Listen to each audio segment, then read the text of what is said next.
Now, as Jeremy just said, another hot topic at Tory Party conference will be the junior doctors and consultants who will be protesting outside on the second day of a 72-hour walkout by medical workers. Now, NHS bosses have warned of extreme disruption to the health service. Joining us now is Dr. Vivek Trivedi, co-chair of the BMA Junior Doctors Committee. I'm gonna try and do this differently, Vivek, OK? And I want you to understand where I'm coming from. I completely appreciate that doctors, nurses, consultants and all of you do an amazing job. What I'd like to start with is the following, OK? Do you understand that many people in this country do not look upon your demands favourably of 35%? Don't just tell me, by the way, that's the starting point, because I don't think it looks great, when there is so much trauma, financially, economically and emotionally, for many people, the length and breadth of this country. Does that not concern you?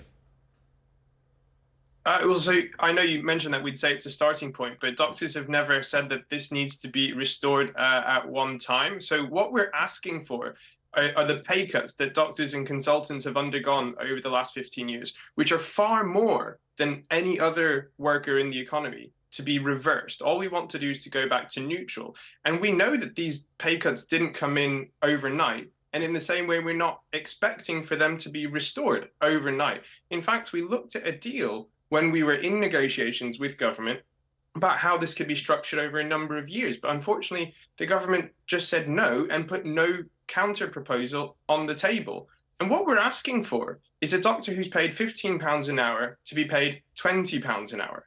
And you talked about the financial and the kind of trauma that comes from strikes. Well, actually, we don't need to strike if we had a government that treated us with respect and just came to the table from the start. We saw a completely different approach in Scotland, where they were able to avert strike action altogether. So, the trauma that you describe is solely at the government's feet, because they are the ones that have allowed this dispute to continue for so long.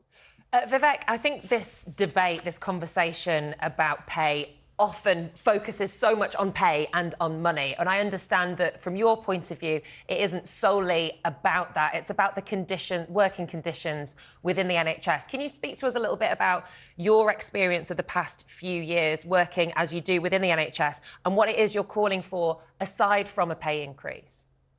So this is solely a pay dispute, but pay and conditions are so inextricably linked. I started working in 2016, and I'm an anaesthetist now. So I look after patients who come in for elective operations, and even look after them when they're critically unwell and intensive care. And over the past 7 years, what I've seen is morale plummet, because we don't have enough staff to be able to do our jobs properly. So when I started, I've done jobs in A&E, I've done jobs in medicine, and the times that patients are having to wait to see doctors when they come into the hospital is only increasing. They get sicker just by the time that they get to the hospital, and then we're having to look after them when we need to bring them to intensive care.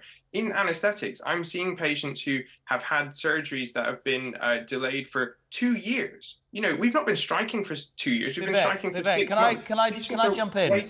I'm not defending, by the way. And you might be surprised. I think you might be surprised. I think this stalemate with the government is ridiculous. I would get round a table. However, I would tell you what I could afford and I wouldn't. I want to put two things to you. The first is, it's always the government, isn't it, that people look at in the public sector. We did a story yesterday in Talk Today that a certain NHS trust was found to be paying consultants £7,900 a day for an extra shift because there aren't enough, because the rest of them have gone private. Is there not, with respect, sir, for a body that has £180 billion a year, some emphasis on the NHS to create a better deal working-wise and spend their money more effectively and pay doctors and nurses that way? Yes or no?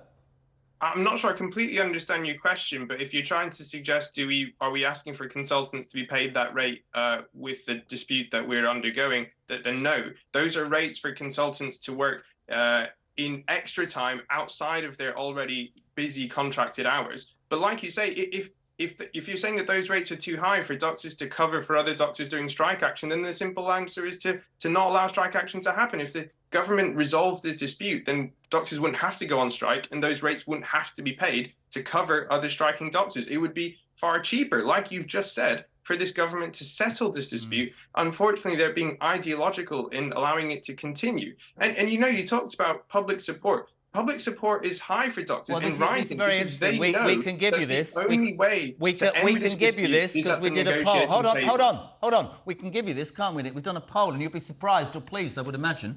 Yeah, it says we asked our audience, in the long-running pay dispute between doctors and the government, which side do you back? And 50% of viewers said doctors, 43% said government. So even our own viewers are, in the most part, Craig wants me to put this to you, Vivek, and I do so appreciate you joining us this morning.